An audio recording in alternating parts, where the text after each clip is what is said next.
Good morning, Assalamualaikum, what is up guys? Welcome back to channel Yusuf Sembang Kari. Alright, it's about time to cover versus Spurs pula guys. Alright, sebab penghancuran yang nyata berlaku pada Leicester.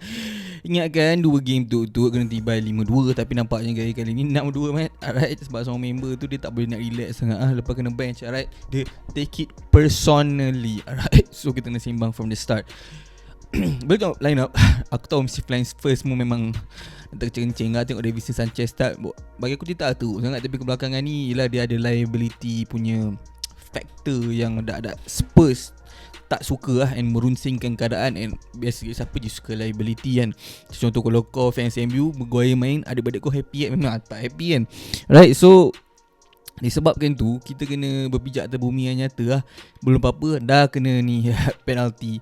And sembang pasal penalty pula, aku rasa cakap kesian sebenarnya kat Loris guys. Kau boleh komen kepada bawah pendapat korang. Memanglah kaki dia ke depan sikit, tapi macam beberapa millisecond je sebelum bola tu dirembat. Alright, aku tengok pause tu.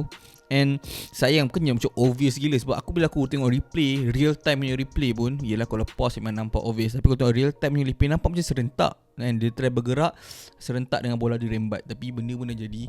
And as a quality keeper, aku still rasa walaupun Loris yang tertua krepot, dia still banyak season lagi. Aku rasa dia boleh main sampai MB 38 kan, macam Van der Sar lu boleh main lama aku rasa Mamat ni. So far nampak game ni bagi aku performance dia pun still tip top as a quality goalkeeper untuk Premier League. Still meroket lah walaupun tua krepot. Dia macam Fabianski lah, dah tua krepot mesti alright lagi, boleh digunakan sebagai first team punya goalkeeper.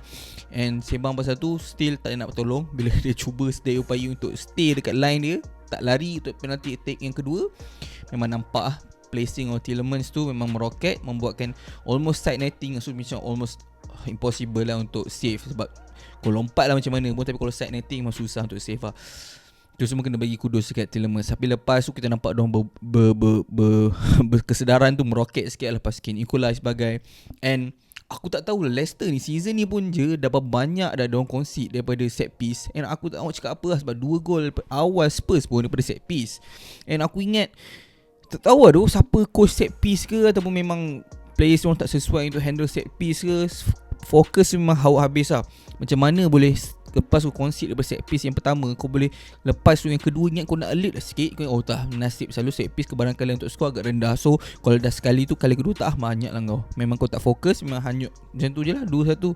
And kalau nak sembang pasal Spurs punya goal yang concede yang kedua pula, itu memang saya orang lack of experience ke apa, ataupun dia ingat sebab main home untuk main kat Tottenham Hotspur punya stadium, keselesaan tu agak meroket doang. Itu aku rasa alasan yang boleh digunakan lah. Sebab selain benda tu, memang macam mana, memang Madison punya goal memang roket. Tak boleh nafikan one of the best finishes in the league as for midfielder kan.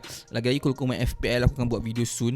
Aku rasa dah sampai masa untuk ambil Madison. Sebab walaupun korang akan kalah ke apa, tapi tengok fixtures yang akan datang untuk Leicester, dia adalah player sesuai. Sebab last 10 games pun dia score 7 gol, assist 4. So function lah kalau korang letak FPL. Tapi bukan sekarang lah, nanti aku buat update kau lag jap. But Sessegnon, aku rasa memang masalah Sessegnon. Aku rasa dia masuk dressing room memang kena hauk terus dengan Conte. Aku tak tahu lah, tapi kena bersiap sedia lah. Sebab nampak dia tak fokus langsung lah.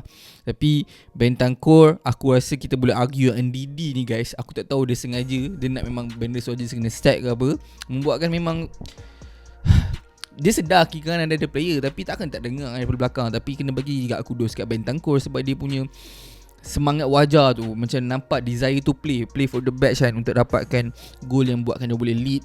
Cara dia orang rampas bola daripada NDD, and dia punya solo run sebelum dia play shot betul-betul perfect. Sebab bola tu macam curve sikit lah kalau kau tengok boleh highlight tu. So macam aku rasa Bentancur kebelakangan ni orang akan kutuk dia sebab dia punya lack of creativity. Kebelakangan ni kan Spurs macam agak hauk sikit, draw, lepas tu macam kalah baru ni dalam Champions League. But kita nampak game ni, aku rasa dia nak bina balik nama dia kot.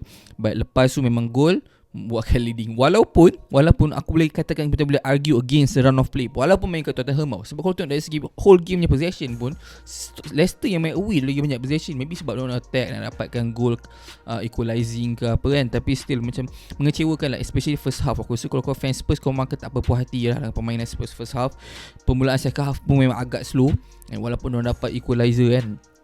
And aku rasa game berubah. Orang akan cakap lepas Son datang menyelamatkan keadaan. Aku rasa kalau kau analyse balik, start control the game, macam grip the game tu lepas Bissouma masuk bagi aku. Sebab bila lepas Bissouma masuk, nampak macam structured sikit sebab lagi banyak body dalam midfield. So diorang dah tak kalah midfield battle.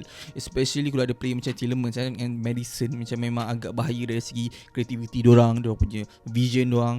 And so adanya Bissouma, dia macam boleh stablekan balik And aku rasa kalau lah Conte lepas ni tak try untuk fokus 3-5-2 lepas ni, aku macam agak mengunsing dengan keadaan. Sebab bagi aku untuk dua player je main in attack, lepas tu dua lagi ada depth in Richarlison and Kulusevski, aku rasa cukup rasanya kan. Tapi tak tahu maybe lagi tiga dia lagi suka. And selama ni pemain tiga, so aku tak akan expect diorang akan main. Melainkan kadang-kadang bila terdesak and perlukan change in something, and baru dia akan ni. Sebab masa diorang masukkan Emerson Royal, aku terkejut gak. Sebab kau tengah keadaan macam ni, sesuai lah masukkan Son kan. Tapi dia masukkan Royal tu aku jam gak adik-adik aku kan. So aku tak tahu macam nak cakap apa kan. So lepas Son dengan Bissouma, memang terus game change lah. Royal tu tak memberi apa-apa impact sangat at the time lah. But lepas tu kita nampak slowly game tu macam nampak in control balik untuk Spurs. Sebab main home patutnya kau memang control kalau kau betul-betul nak menang Liga. And walaupun points tally kau tak silap aku sama lah kan, points tally kau sama dengan MC. Kalau aku silap komen balik, aku tak 100% sure, tapi tak silap aku sama lah. And so kau kena control the game. Macam MC hancurkan Wolves to the pieces. Ni adalah cara yang diorang perlu buat lah. So aku punya prediction terus early of season nombor 2, tapi still aku rasa diorang boleh dapat top 3 juga. Sebab walaupun diorang tak convincing macam game ni, memang 6 skor 6 biji, tapi control the game tu tak convincing, tapi still diorang akan sentiasa dapat results. Itulah Conte punya style. Memang macam mana pun kau boleh expect itu, memang kau tak nak lari lah. Yang sembang pasal Son pula tadi, lepas dia change the game, kaki kanan hidup, kaki kiri hidup. Kita dah ingat dah masa towards dia nak kejar golden boot tu, kaki kanan kaki kiri hat-trick dia kan last game tu kan. But ni lain dia dah tak score lama dan tak ada confidence nak score on the ball. And nampak dia celebrate first goal tu macam nangis aku rasa right? Bapak dia lah garang nak mampus kan. So bapak dah aku rasa dia message dia hauk-hauk lah, yang tak score-score tu, yang dia sedih semacam lepas score. Akhirnya dia berjaya seronok dengan bapak dia apa, itu aku tak tahu lah. But lepas tu memang aku nampak, walaupun aku fans Arsenal ni, aku appreciate the amount of panggil sportsmanship daripada member dia semua. And aku rasa diorang pun sedar Son dah lama tak score. And mungkin dalam dressing room pun diorang selalu bincang pasal benda tu, macam nak bagi Son score balik kan. Sebab towards end of last season, masa diorang kejar golden boot, diorang main nak sangat Son score. And nampak game ni boleh kesan. Almost semua orang memang celebrate gol kecuali Lloris. Sebab Lloris keeper tak dah, dia tak pergi sebab dia kan ada masalah Son. Sebab dia keeper. Jangan komen sebab dia keeper. Okay, sebab dia tak pergi. But then almost semua orang memang celebrate. And Kane pun, walaupun maybe Kane nak goal, sebab last tu memang nampak macam boleh pass lah Kane actually, tapi dia pilih untuk score. And tak, nasib baik tak silap lah. And aku rasa tak tahu, selalu macam kalau effect game, macam kau dah angkat, dia dah angkat flag tau. So bila dah angkat flag, players sudah tak fokus. So bila players sudah tak fokus, so macam orang akan still argue patutnya goal Son tu tak stay. Tapi at the end of the day, zaman VAR kan, walaupun dia referee angkat flag ke tak angkat flag ke, kau jangan anggap je lah macam referee tak angkat flag. And tu yang aku rasa keeper Ward tu boleh sentuh sikit bola daripada Son tu, tapi still masuk dalam goal. Sebab aku rasa ada power behind the shot lah. But aku rasa semua team kena fokus lah dekat Spurs. Walaupun orang tak control the game, orang still akan dapat result. Sebab player rocket. Kanan kiri Son pun hidup kan, Kane kanan kiri pun hidup. So memang bahaya lah. Kita kena tengok macam ni, especially Arsenal lepas ni pun London Derby, North London Derby dengan Spurs lepas international break. Aku harap, tak awal tu, aku pun tak tahu apa nak expect. Aku just rasa memang Spurs akan jadi pencabar yang antara yang terbesar, maybe arguably besar daripada Chelsea season ni.